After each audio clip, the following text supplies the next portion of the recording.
Yantar, Russian. Antar meaning amber, is a series of Russian, previously Soviet, reconnaissance satellites, which supplemented and eventually replaced the Zenit spacecraft. Cosmos 2175, a Yantar-4K2 or Cobalt spacecraft, was the first satellite to be launched by the Russian Federation following the dissolution of the Soviet Union. Yantar Terralin was the first real-time digital system. Yantar satellites also formed the basis for the later Orlets, Resurs and Persona satellites. 179 have been launched, 9 of which were lost in launch failures. All Yantar satellites were launched using the Soyuz U carrier rocket until Cosmos 2480 in 2012, which was announced as the last launch of that rocket from Plesetsk. Subsequent launches used the modernized Soyuz 2.1 rocket. The last Yantar mission was Cosmos 2505, a Yantar-4K2M or Cobalt M, launched on 5 June 2015. Reconnaissance missions have been taken over by the Persona class of satellites. History: in 1964, Soviet Design Bureau OKB-1 was tasked with improving on the newly operational Zenit 2 reconnaissance satellites.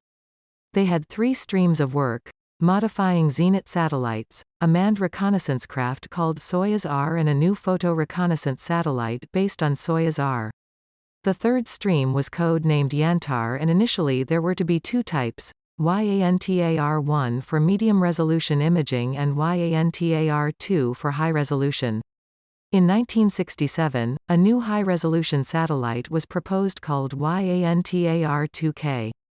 Yantar-2K received government support with the first flight originally planned for 1970, although this deadline slipped. The Yantar program produced 2 memorable launch accidents. The first of these was on May 15, 1996, when an attempted launch of a 1KFT, Kometa, at Baikonur's LC-31 failed 50 seconds after liftoff when the payload fairing disintegrated. The satellite was destroyed by aerodynamic forces, but the booster continued to fly until T+126 seconds when it began to drift off its flight path, leading to an automatic shutdown command. On June 20, a few weeks later, a 4K1, Oktan, launched from Plesesk's LC-16 and met nearly the same fate when again the payload fairing disintegrated 50 seconds after launch. This time the onboard destruct system on the satellite activated and destroyed it, after which ground controllers sent a manual shutdown command to the booster, which crashed 4 miles, 6 kilometers, from the pad. The back-to-back failures were traced to a manufacturing defect in the payload shrouds, which were produced in a batch, and they left Russia's ability to perform military reconnaissance severely hampered. In both cases, the shrouds broke up at the point of maximum aerodynamic pressure during ascent. Variants Yantar-2K Yantar-2K differed from Zenit in that it had to stay in orbit for a month, unlike Zenit's 8 to 14 days. It also had 2 film return capsules, something it had in common with the US KH-7 Gambit reconnaissance satellite.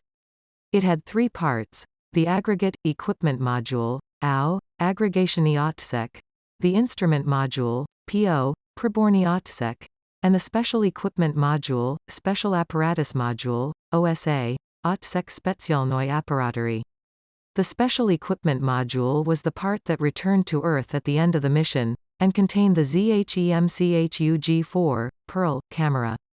Each section was shaped like a truncated cone, which gave the craft a conical shape. The craft was 6.3 meters long, although one source says 8.5 meters, with a maximum diameter of 2.7 meters. It weighed 6.6 tons. Yantar-4K1 Yantar-4K1 was a modification of the Yantar-2K.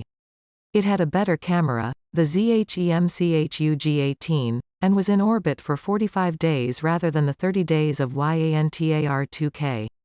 Other systems were the same as the Yantar-2K, and both types of satellites were launched in the same period. Both satellites were retired in 1984.